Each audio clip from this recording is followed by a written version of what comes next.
বিসমিল্লাহির রহমানির রহিম।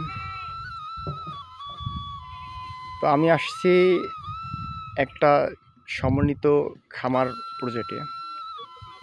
এই প্রজেক্টে মাছ চাষের পাশাপাশি একদম নতুনভাবে সবজি চাষাবাদ শুরু করা হয়েছে।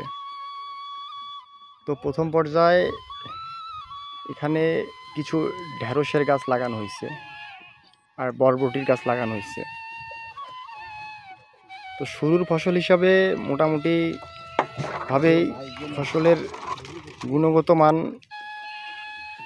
এবং চারা গাছের কোয়ালিটি অনেক ভালোই দেখা যাচ্ছে।